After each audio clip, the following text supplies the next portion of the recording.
നമസ്കാരം. മലയാളി വാർത്തയിലേക്ക് സ്വാഗതം. നവകേരള യാത്രയ്ക്കിടെ പ്രതിഷേധിച്ച KC യൂത്ത് കോൺഗ്രസ് പ്രവർത്തകരെ മർദ്ദിച്ച കേസിൽ മുൻ മുഖ്യമന്ത്രി പിണറായി വിജയന്റെ ഗൺമാൻ ഉൾപ്പെടെ 5 പേർക്ക് സസ്പെൻഷൻ കിട്ടിയിരുന്നു. ഇവരെ സസ്പെൻഡ് ചെയ്തുകൊണ്ട് പോലീസ് ആസ്ഥാനത്ത് നിന്ന് ഉത്തരവിറങ്ങി. ഇപ്പോൾ ഇതാ ഈ വിഷയത്തിൽ പ്രതികരിച്ച് രാഹുൽ മങ്കൂട്ടത്തിൽ രംഗത്ത് വന്നിരിക്കുകയാണ്. പാലക്കാട് മുൻ MLA ആണ് രാഹുൽ മങ്കൂട്ടത്തിൽ. എന്താണ് പ്രതികരിച്ചിരിക്കുന്നത് നോക്കാം.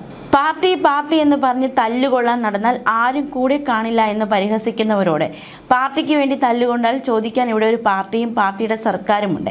നവകേരള സദസ്സ് എന്ന ആഡംബര അടിയന്തരാവസ്ഥയ്ക്കെതിരെ കരിങ്കൊടി പ്രതിഷേധം അന്ന് ആഹ്വാനം ചെയ്തതും നടത്തിയതും യൂത്ത് കോൺഗ്രസ് ആണ്.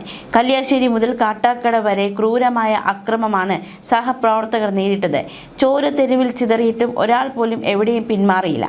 ഈ സമരത്തിന്റെ ഭാഗമായി നടന്ന സെക്രട്ടേറിയറ്റ് മാർച്ചിനെ തുടർന്നാണ് അന്ന് യൂത്ത് കോൺഗ്രസ് പ്രസിഡന്റ് എന്ന നിലയിൽ എന്നെ വീട് വളഞ്ഞ് അറസ്റ്റ് ചെയ്ത് ജയിലിൽ അടച്ചത്. അന്ന് തല്ലിയ ഓരോ ഉദ്യോഗസ്ഥരുടെ വീട്ടിലേക്ക് ആദ്യമായി മാർച്ച് നടത്തിയതാണ് ഞങ്ങൾ.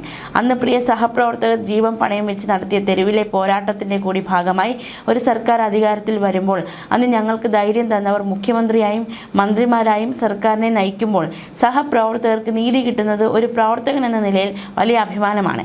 അന്ന് നീതിയില്ലാതെ പ്രവർത്തിച്ചവരുടെ കണക്ക് ഈ നാട് ഞങ്ങളും കൂട്ടിവെച്ചതാണ്. ഇതുകൊണ്ട് തീരുന്നില്ല. ഇനി ഉത്തരവിട്ടവന്മാർക്കുള്ളതാണ് അടുത്തത്. വിജയന് വേണ്ടി രക്ഷാപ്രവർത്തനം നടത്തിയവരെ രക്ഷിക്കാൻ വിജയനില്ല. അവരും ഇനി വീട്ടിൽ പോയിരിക്കട്ടെ. നീ കഴുകനെ പോലെ ഉയർന്നു പറന്നാലും നക്ഷത്രങ്ങൾക്കിടയിൽ കൂടുകൂട്ടിയാലും അവിടെ നിന്നൊക്കെ നിന്നെ താഴെ ഇറക്കും പാർട്ടി സർക്കാർ അഭിമാനം എന്നാണ് രാഹുൽ മങ്കൂട്ടത്തിൽ ഫേസ്ബുക്കിൽ കുറിപ്പ് പങ്കുവച്ചിരിക്കുന്നത്.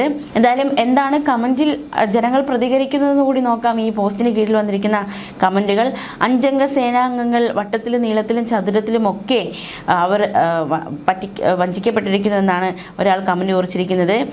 മറ്റൊരാൾ പറയുന്നു, പിണറായി 10 വർഷം ഭരിച്ച കേരളമല്ല ഇനി കാണാൻ പോകുന്നത്, CM VD സതീശനാണ് എന്ന് ഒരാൾ പറയുന്നു.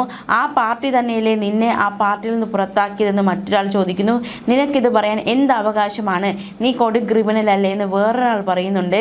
പാർട്ടി എന്ന് പറഞ്ഞു പാർട്ടിയിലെ 18 മുതൽ 70 വയസ്സ് വരെ ഉള്ളവരെ പീഡിപ്പിച്ച് ഗർഭമുണ്ടായപ്പോൾ നിർബന്ധിച്ച് ഗർഭം കലക്കി നിന്നെ പൂട്ടിയ പോലീസ് ഇപ്പോൾ ഭരണം മാറിയപ്പോൾ ഗർഭം കലക്കാനും കൂട്ടു നിൽക്കുമെന്ന് ഇനി ധൈര്യമായി ഗർഭം കലക്കാമല്ലോ എന്ന് മറ്റൊരാൾ കമൻറ്റ് കുറിച്ചിരിക്കുകയാണ്. മാത്രമല്ല വേറൊരാൾ കമൻറ്റ് കുറിക്കുന്നു, നീ കഴുകനെ പോലെ ഉയർന്നു പറന്നാലും നക്ഷത്രങ്ങൾക്കിടയിൽ കൂടുകൂട്ടിയാലും അവിടെ നിന്നൊക്കെ നിന്നെ താഴെ ഇറക്കും രാഹുൽ മങ്കൂട്ടത്തിൽ. ഇത് തന്നെയാണ് രാഹുൽ മങ്കൂട്ടത്തിനോട് ഞങ്ങൾക്ക് പറയാനുള്ളതെന്നാണ് മറ്റൊരാൾ കമൻറ്റ് കുറിച്ചിരിക്കുന്നത്. മാത്രമല്ല അന്തിമ വിജയം ഇവർക്കാകും. നിങ്ങൾക്ക് സസ്പെൻഡ് ചെയ്യാം, അവർക്ക് കോടതിയെ സമീപിക്കാം. കോടതിയിൽ അവർ വാദം നടത്തും. ഞങ്ങൾ മുഖ്യമന്ത്രിയുടെ Z കാറ്റഗറി സുരക്ഷ നൽകുന്നവരാണ്. മുഖ്യമന്ത്രിയുടെ മുന്നിലേക്കോ വാഹനത്തിൻ്റെ മുന്നിലേക്കോ ആരാക്രമിക്കാൻ വന്നാലും അവരെ നേരിടുക എന്നതാണ് ഞങ്ങളുടെ ഡ്യൂട്ടി. അത് ഞങ്ങൾ ചെയ്തു എന്ന് പറയുന്നതോടുകൂടി അന്തിമ വിധി അവർക്ക് അനുകൂലമാകും. അവർ സസ്പെൻഷനിൽ എത്ര കാലം ഇരുന്നാലും അതുവരെയുള്ള ശമ്പളവും പലിശയും അടക്കം മറ്റ് ആനുകൂല്യങ്ങൾ നൽകേണ്ടി വരും. തൽക്കാലം നിങ്ങളെ ഒന്ന് സന്തോഷിപ്പിക്കും സതീശൻ എന്ന് മാത്രമേ ഉള്ളൂ എന്ന് വേറൊരാൾ കുറിക്കുന്നുണ്ട്. നമുക്കറിയാം, വളരെ നിർണായകമായ സംഭവമാണ്. രാഷ്ട്രീയ കേരളത്തിൽ ഏറെ ചർച്ചയായ അല്ലെങ്കിൽ വളരെ വിവാദമായ, ഇത്രയധികം ഉപദ്രവിക്കേണ്ടതുണ്ടോ എന്ന് പലരും ചോദിച്ചു പോയൊരു സംഭവമാണ് നവകേരള സദസ്സ്. ആ യാത്രയ്ക്കിടെ അതിനെതിരെ പ്രതിഷേധം നടത്തിയ കോൺഗ്രസ് പ്രവർത്തകരെ പ്രത്യേകിച്ച് പോലീസ് അവരെ തടയുന്നു. അതിന് പിന്നാലെ ഗൺമാന്മാർ പാഞ്ഞെത്തി അതിക്രൂരമായി അവരെ മർദ്ദിക്കുന്ന കാഴ്ചയൊക്കെ രാഷ്ട്രീയ കേരളം കണ്ടതാണ്. പിണറായി വിജയന്റെ ഗൺമാൻ അനിൽകുമാർ, അകമ്പടി സേനയിലെ അംഗങ്ങളായിരുന്ന സന്ദീപ്, അരുൺ, വിപിൻ, ഷൈജു എന്നിവർക്കെതിരെയാണ് ഇപ്പോൾ നടപടി സ്വീകരിച്ചിരിക്കുന്നത്. ഇവരാണ് അതിക്രൂരമായി പ്രവർത്തകരെ വളഞ്ഞിട്ട് ആക്രമിച്ചത്. ഇപ്പോൾ പിണറായി വിജയൻ മുഖ്യമന്ത്രിയായിരുന്നപ്പോഴും ഇപ്പോൾ പ്രതിപക്ഷ സ്ഥാനത്തിരിക്കുമ്പോഴും പേഴ്സണൽ സെക്യൂരിറ്റി ഓഫീസറായി ജോലി ചെയ്ത അനിൽകുമാർ അന്ന് മുഖ്യമന്ത്രി പിണറായി വിജയനൊപ്പം അകമ്പടി സേവിച്ചിരുന്ന എസ്കോർട്ട് സംഘത്തിലുണ്ടായിരുന്ന സന്ദീപ്, അരുൺ, വിപിൻ, ഷൈജു എന്നിവർക്കെതിരെയാണ് നടപടി സ്വീകരിച്ചത്. ആലപ്പുഴയിലെ ഈ സംഭവം ഉണ്ടായതിന് പിന്നാലെ അന്നത്തെ മുഖ്യമന്ത്രി ഇപ്പോഴത്തെ പ്രതിപക്ഷ നേതാവുമായ പിണറായി വിജയൻ അതിനെ വിശേഷിപ്പിച്ചത് അതൊരു രക്ഷാപ്രവർത്തനമായിരുന്നു എന്നാണ്. അതുകൊണ്ട് തന്നെ ഇപ്പോഴും ആ സംഭവത്തെ പരിഹാസ രൂപേണയായാലും വിശേഷിപ്പിക്കുന്നത് ആലപ്പുഴയിലെ രക്ഷാപ്രവർത്തന കേസ് എന്നാണ്. എന്തായാലും അതായത് വാഹനത്തിന് നേരെ ചീറിയെത്തിയവരെ ഒതുക്കി നിർത്തി മാറ്റി നിർത്തുകയായിരുന്നു. അവർ വാഹനം ഇടിക്കാതിരിക്കാൻ വേണ്ടി എൻ്റെ പ്രവർത്തകർ ഇടപെടുകയായിരുന്നു എന്നാണ് അന്നത്തെ മുഖ്യമന്ത്രി പിണറായി വിജയൻ അതിനെ ന്യായീകരിച്ചത്. പ്രത്യേക അന്വേഷണ സംഘം ഇമെയിലായി റിപ്പോർട്ട് കൈമാറിയിട്ടുണ്ട്. യൂത്ത് കോൺഗ്രസ് പ്രവർത്തകരെ അന്നത്തെ മുഖ്യമന്ത്രിയുടെ ഗൺമാൻ ഉൾപ്പെടെയുള്ളവർ മർദ്ദിച്ചത് ചട്ടവിരുദ്ധമാണെന്ന് വ്യക്തമാക്കിയിരുന്നു. ഇതിന്റെ അടിസ്ഥാനത്തിലാണ് നടപടി സ്വീകരിച്ചിരിക്കുന്നത്. പ്രതിഷേധക്കാരെ ലോക്കൽ പോലീസ് മാറ്റിയിരുന്നതിനാൽ മുഖ്യമന്ത്രിയുടെ സുരക്ഷാ ഉദ്യോഗസ്ഥർക്ക് ഇടപെടേണ്ട സാഹചര്യമില്ലായിരുന്നു. എന്നിട്ടും എന്തുകൊണ്ട് ഇവർ ഇടപെട്ടു എന്ന ചോദ്യമാണ് ഉയരുന്നത്. ലാത്തി ഉപയോഗിക്കാൻ അനുമതിയില്ലാത്ത ഉദ്യോഗസ്ഥർ ലാത്തി ഉപയോഗിച്ച് മർദ്ദിച്ചതിനാൽ വധശ്രമം ഉൾപ്പെടെയുള്ള വകുപ്പുകൾ നിലനിൽക്കുമെന്നും റിപ്പോർട്ടിൽ ചൂണ്ടിക്കാട്ടിയിട്ടുണ്ട്.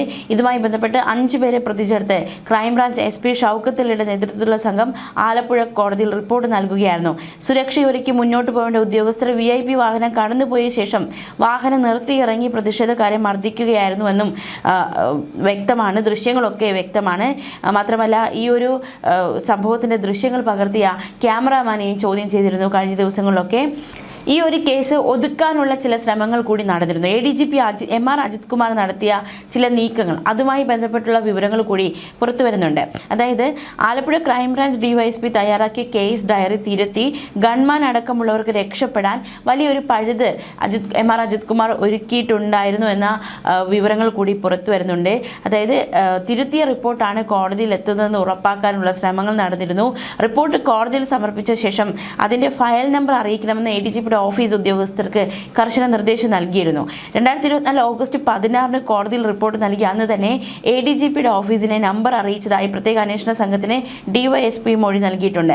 റിപ്പോർട്ട് തിരുത്തിയ ADGPയുടെ ഓഫീസ് തുടർന്നുള്ള നടപടികൾക്ക് നേരിട്ട് മേൽനോട്ടം വഹിച്ചെന്ന് തെളിയിക്കുന്ന നിർണായക മൊഴിയാണ് പുറത്തു വന്നിരിക്കുന്നത്. എന്തായാലും ഗൺമാന്മാർക്ക് എന്തൊക്കെ വിനകളാണ് സംഭവിക്കാൻ പോകുന്നതെന്ന് നോക്കാം. എന്തൊക്കെയാണ് അവർ കാണിച്ച അബദ്ധം.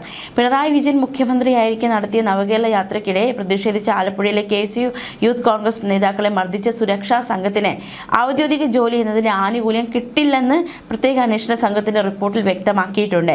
Z+ കാറ്റഗറിയിലുള്ള VIPയുടെ സുരക്ഷാ സംഘത്തിന്റെ ചുമതലയിൽപ്പെടുന്ന കാര്യങ്ങളല്ല പിണറായി വിജയന്റെ ഗൺമാനും സംഘവും ചെയ്തത്. VIPകളുടെ സുരക്ഷ സംബന്ധിച്ച് കേന്ദ്ര സർക്കാർ പുറത്തിറക്കിയ യെല്ലോ ബുക്കിലെ നിർദ്ദേശങ്ങൾക്ക് വിരുദ്ധമാണ് മുഖ്യമന്ത്രിയുടെ സുരക്ഷാ സംഘം ചെയ്ത പ്രവൃത്തി. VIP സംഘർഷ സ്ഥലത്ത് പെട്ടുപോയാൽ അദ്ദേഹത്തെ അവിടെ നിന്ന് രക്ഷപ്പെടുത്തി കൊണ്ടുപോവുകയാണ് അവരുടെ ചുമതല, അല്ലാതെ മറ്റുള്ളവരെ ഉപദ്രവിക്കലല്ല.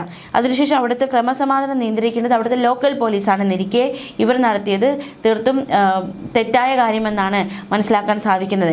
2023 ഡിസംബർ 15 മുഖ്യമന്ത്രി സഞ്ചരിച്ച നവകേരള ബസ്സിന് KSU ജില്ലാ പ്രസിഡന്റ് AD തോമസിനെയും യൂത്ത് കോൺഗ്രസ് സംസ്ഥാന സെക്രട്ടറി അജയ് ജുവൽ കുര്യാക്കോസിനെയും മർദ്ദിച്ച സുരക്ഷാ സംഘം ഈ നിർദ്ദേശങ്ങൾ ലംഘിച്ചത് ചട്ടലംഘനത്തിന് പുറമെ കടുത്ത സുരക്ഷാ വീഴ്ചയാണെന്നും SIT കണ്ടെത്തിയിരിക്കുന്നു. ഈ ഒരു സാഹചര്യത്തിലാണ് നിലവിൽ ഇത്തരത്തിൽ ഇവർക്കെതിരെ നടപടി സ്വീകരിച്ചിരിക്കുന്നത്. ന്യൂസ് ഡെസ്ക് മലയാളി വാർത്ത.